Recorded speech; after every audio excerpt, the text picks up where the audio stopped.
Tennessee This Week from WATE 6 on your side starts now. Hello and welcome to Tennessee This Week. It's good to be with you. I'm Don Hudson. Before we get into the issues impacting East Tennessee and Tennessee as a whole, we want to introduce our panel of pundits: Cortney Piper, political contributor; Craig Griffith, our healthcare analyst; and Michael Covington, our industrial consultant. Thank you all for making time to be with us and to take on these issues.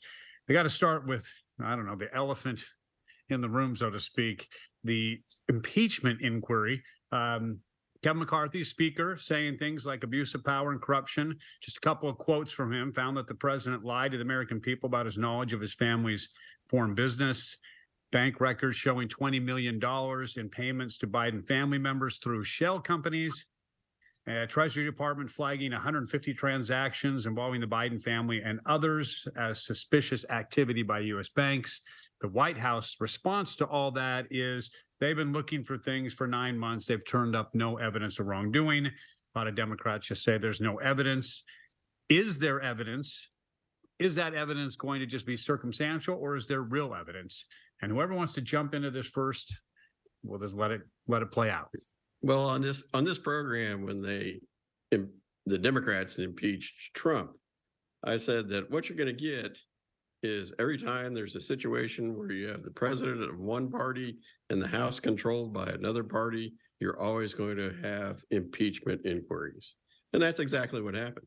And I think it's clear that the hardcore conservatives in the House are talking with Donald Trump, and he wants to have an impeachment inquiry. It's also a bit of counter programming, that while he's being tried in various venues across the country, he wants something else going on in Washington that may take the spotlight away from him. So do I think this is high crimes and misdemeanors? I haven't seen anything that would rise to that level. I think that I will quote our former Senator Lamar Alexander, who said after the Trump impeachment that he made some mistakes, but he didn't see anything that rose to the level of high crimes and misdemeanors, and didn't vote to convict in the Senate. And I think that's what's going to happen in this case.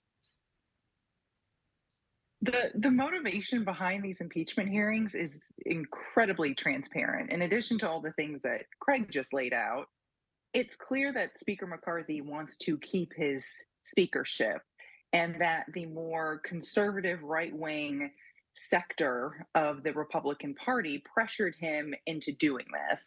And so, the reason for this impeachment hearing is to have something else going on while Donald Trump is making his way through various court systems across America, and also so that Kevin McCarthy can start bringing more Republican votes his way so that he can maintain that speakership. That's transparent. Just one of the things you said, and someone could correct me if I'm wrong, I thought I saw Matt Gaetz, who's a congressman, and I thought was part of that group, but I thought he was condemning.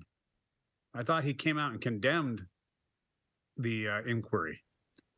Well, he said it was baby steps. That there are still other things that conservative bloc in the House wants to see. So he wasn't. He came out when McCarthy wanted to have a vote to see if they should move to an inquiry instead of a unilateral declaration like Nancy Pelosi did.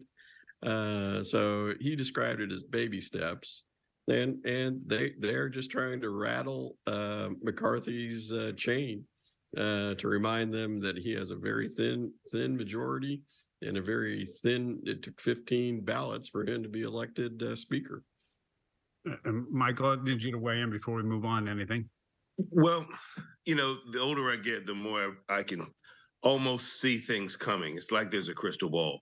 Joe Biden has been a profiteer his entire political career. That hasn't changed. That's not going to change. He's going to continue to make money any way that he can, and he has. Hunter Biden, a crackhead. Crackheads do what crackheads do. He's going to make money. He's going to do things that he shouldn't do, and some of those things are illegal. Donald Trump is Donald Trump. Either you love him or you hate him. All of these things, the impeachment inquiry, all these cases and charges against Trump. It's all political theater. It's going to amount to nothing in 2024 when voters go to the polls. So it's good for political theater. It's good for Fox. It's good for CNN and MSNBC. But in the final analysis, it's going to come down to the ballot box. And that's when the rubber will meet the road. Is it one of those things, though, that people are just, I would say, preaching to their viewers on all those different stations because people have already picked their sides? Does this move anyone really? Nope. No. Not a soul. Whoever you believe in, you're believing what you hear them say from day to day. That goes for Fox, MSNBC, and CNN. I try to monitor them all just to see what both sides are saying. And it's a lot of gobbledygook from both sides. But in the end, the issues are going to matter, and the issues that matter to the American people are going to be the decider of this whole mess. Well, if you look at this as a blatant political theater, as Michael describes it, which is certainly excellent description of what's going on, you do have some people, though, the very small middle, the suburban areas of Philadelphia, Cincinnati, Nashville, for that matter, where, you don't really know what's going to motivate those voters yet. Now, you think it's the economy, stupid, and things like that. But, Trump benefited from impeachment in his base. And I'm not so sure that this is a tool that's going to backfire and cause those independents to take a different look at the Republican Party for doing this. So I agree that it's going to be, on the list of political issues, it's going to be down at the bottom. But this race is going to be decided by a very few number of votes in about 7 states. And when you look at what's impacting those voters in those 7 swing states, you never can tell what's going to happen. It's just a play. We have all kinds of things that are going on that I might be playing into this. At least it seems like that. Kevin McCarthy keeping his position. Kevin McCarthy getting a deal to pass the budget. I mean, it's, what is it? October 1st would trigger a government shutdown if a budget doesn't get passed. Is that going to happen? Or is it, let me reword that. Will they get something passed so it doesn't shut down, or will we end up having the government shut down for a little while because of the political price people will pay for either one of those things, I guess? People will pay a political price in Tennessee. Our representatives and senators in Tennessee will pay a political price. Just in East Tennessee, there are tens of thousands of people that are employed by the Department of Energy missions in Oak Ridge. They live in Knox County, they live in Anderson County, they live in Blount County, they live in Roane County, they live in Union County, and those people will not be bringing home paychecks. So if we do not pass a spending deal and the government shuts down, there are tens of thousands of East Tennesseans that will not have paychecks, and our congresspeople and our senators will pay a political price for that. Well, usually there's a move at the last second to pass a continuing resolution for 30, 60, 90 days. And I think, you'll see movement toward that. I was reading last week of various spending plans that are coming through that will be discussed. But I think the difference here in my observation of Washington, and obviously I'm 900 miles away and not sitting but there seems to be a growing group of representatives and senators that are okay with shutdowns.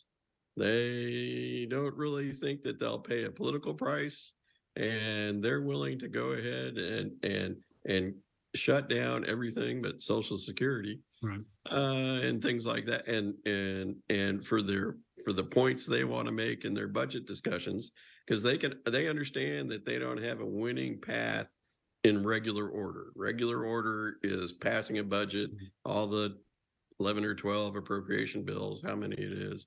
They don't have a path to the goals that they're trying to get to. So shutting down is, I think, more and more people, let's give it a try. Michael, final word on that subject?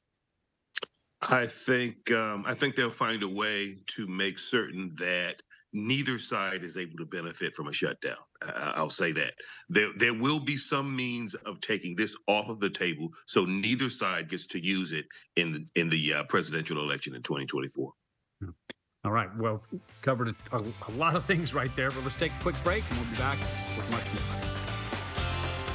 Welcome back to Tennessee This Week. A few days ago, I'm trying to put the exact date on it, Representative Tim Burchett started talking about term limits on a program. We heard Nikki Haley, I think, during the debate or since the debate, talking about a mental competency test for politicians as they age. Burchett then quickly said, it's never going to pass.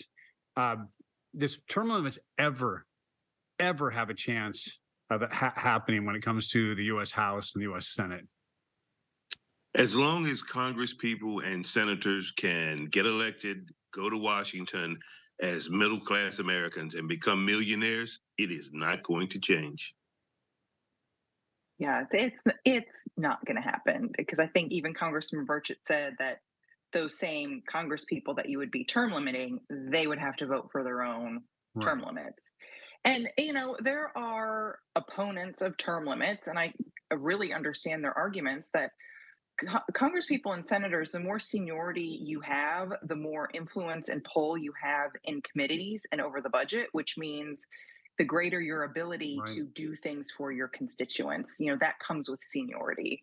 So, I get that. And then you also have issues where people who are serving who are 80 plus and maybe are not as spring chickens as they used to be. But, this is part of the American democracy. People vote for their representatives and they serve until maybe they commit a felony or, we vote somebody else into office. Greg, well, your thoughts? We've always had term limits. It's called the ballot box. Yeah. If you're upset with the way things are going on, then vote the way that will bring in new leadership. But it in terms of it actually becoming a rule of the House and the Senate, that has to go through a constitutional convention to alter the Constitution to require that, and that's not going to happen. I think you had some last week. You had a retiring Republican senator say that it was time for a new generation of leaders. And if that's the case, then it's up to the American people to vote in a new generation of leaders. I mean, you're seeing health problems, with the Senate minority leader, with members of the Senate. It's always been a fairly old institution. It was supposed to be the old wisdom, but it seems that, and there are very few competitive seats in either the House or the Senate. There's, at any given year, you may have 2 to 3 seats change hands, which tells you that by and large, the electorate is happy with what they have and vote them back into office. And I'll ignore the effect of gerrymandering on the lack of competitive seats in the House. We'll just say that people are happy with the direction that they're going, and the people in the House and Senate of course, the House, where the way it's redistricted, they pretty much guaranteed they're there until they want to retire.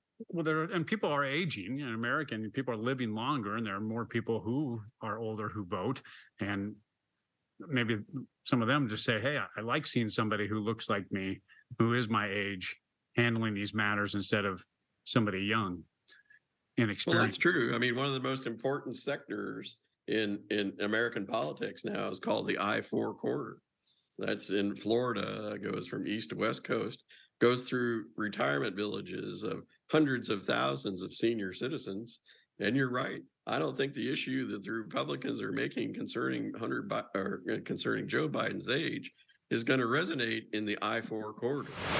I'm planning to make sure that Tennesseans do what they want to do, but there'll be no mandates, there'll be no vaccine mandates, there'll be no mask mandates.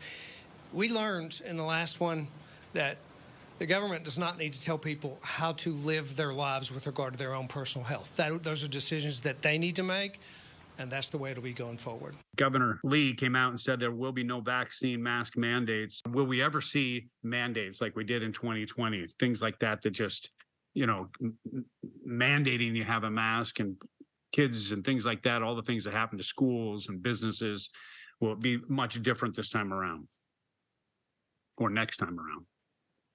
Well, in a word, no. I mean, there will never be another mask mandate in Tennessee. I'll guarantee that.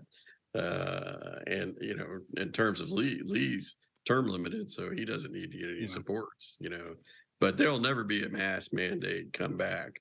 Apparently, you can carry guns in libraries, but you can't be forced to wear a mask in a library. So it's a non-starter here. Yeah, I don't know why the governor felt compelled to make this statement, but he did. I think people in general are ready to move forward. There's a new vaccine coming out that should be available very, very soon. And, I think everybody is ready to move forward. So I don't know, and especially given Governor Lee's political leanings and his leanings on the COVID-19 pandemic, which has now been downgraded to an epidemic. I mean, his positions have been very clear, so I'm not exactly sure why he felt compelled to make a statement. Could it have anything to do with? I want to say there was a college that came out and required masks just a couple of weeks ago. And so, I mean, and all of a sudden it looked like, whoa. And then another place did it because we reported on it. You had a couple of places doing it. And I don't know if that's, Michael, your response. Do you think that had something to do with it, or do you? I do. I think that there was a knee-jerk reaction to it. I think that the institutions that did it on bad advice. The masks shall not come back, and if they do come back, they will not be well received. But we are going into what is traditionally flu season, so there are some fears. I get that, but right. I think we're getting better at dealing with the airborne illnesses that we're confronted with, and we'll be fine without masks. Yeah. Hey, all three agreed on that. So take a break and be back with more. That wasn't a hard one. Welcome back to Tennessee This Week. We have been talking about a proposed development out in the area off of North Shore, Choteau area in Knox County. 56-unit townhouse was going to be for people who earn $70,000 or less, people who lived out in that area. Not saying everybody, but a significant number of people came out and protested.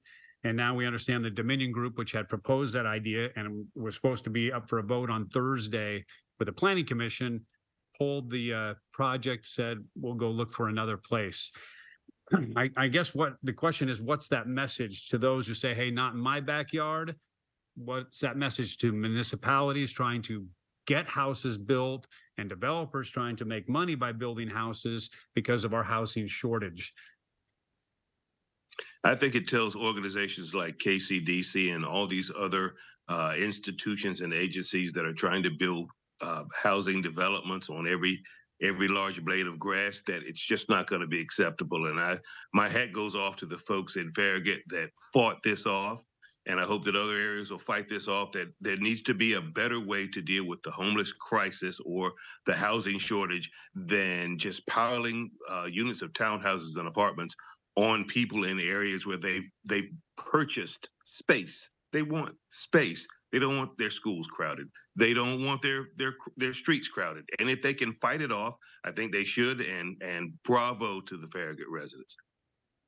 Yes, I mean, there is a better way. It's called zoning and land use planning, urban planning. And excuse me, Knox County traditionally has been horrible with those two things, especially, the decades and decades before 2023. You could get a they were handing out variances like they were candy. You wanted to put, drama, emphasis added with drama here, but you could put 20,000 houses on an acre of land. And, this is how we got to this place that we are right now. So yeah, the more sustainable solution is that when we have zoning and ordinances and we do this land use planning, that we actually follow it and we don't hand out variances like they're candy. But we have a very real problem in Knox County, and that is the availability of affordable housing.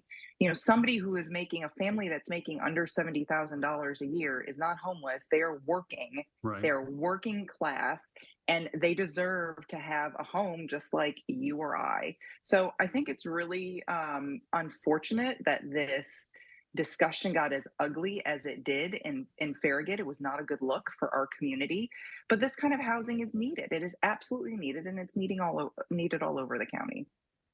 How do they find places where they can put it and not run into the protest, or at least where the protest isn't strong enough to prevent it?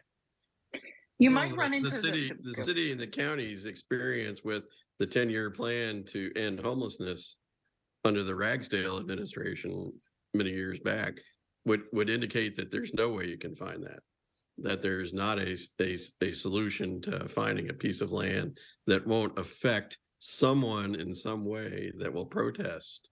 And this wasn't homeless housing. This wasn't, Minville Manor. This wasn't Flanagan Landing. These were people that can make $70,000, $80,000 a year. They weren't homeless. And the people didn't want that there, but when they go to the restaurants and when they go to the store, they want people to be in sales clerks there that can help them make their purchases.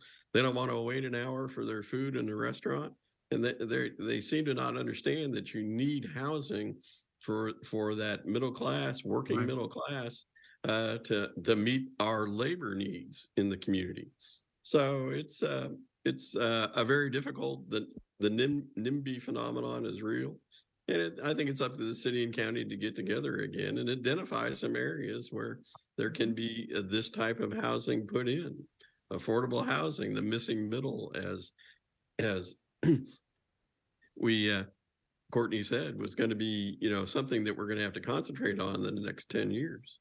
Yeah. I mean, a big problem is you think of like Sevier County, and we've done stories on it. They've got all those tourist places and all the people that need to have jobs, but they don't have anywhere for people to live. They're really, really trying to do that. So the people don't have to drive from Knoxville or places like that to get down there. And that's been a problem for 20 years. Right. Over the last few weeks, and just to keep people up on this, the Knox County school system had a special education task force, and Cortney can correct me there. They came in and they gave 5 recommendations. Don't use the word, ideas or anything else. Recommendations. So that was voted on. Some timetables were set. I know I've reported on it, but I'm not clear about that. So Cortney, we wanted to get an update from you of where that is and where it's headed and when it will get implemented. Sure. So, Don, like you said, I was a member of the Knox County Schools Special Education Task Force. I was a task force of 10 members that were appointed by the superintendent. And in August, we presented our 5 recommendations and a report to the Board of Education. And I think to all of our surprises, the Board of Education, led by Vice Chair, who is now the chair, Betsy Henderson, said that she was going to come out with a resolution to require the adoption of all of our recommendations. And that happened at the September board meeting, in addition to a couple other agenda items that went on to address our 5 recommendations to start addressing this culture of resistance that perpetuates at the central office level. So I think every special education parent in Knox County rejoiced after those votes at the board's September meeting. And we're all committed to partnering with the school system to do the hard work that will be required to implement a lot of these great ideas and make sure that those who are closest to our children are the ones making decisions. And you don't have, this bureaucratic structure of supervisors and folks at the central office always saying no. They adopted those resolutions. How do they implement them, and when will that take place? And we only have a minute left, so. Yes, according to the now chair, Betsy Henderson's resolution, the Knox County Schools Administration is to report back to the Board of Education in November with a plan, with timelines and deadlines. So we will all be looking forward to that. And of course, the work can start right now within Knox County schools. We don't necessarily need to wait until November.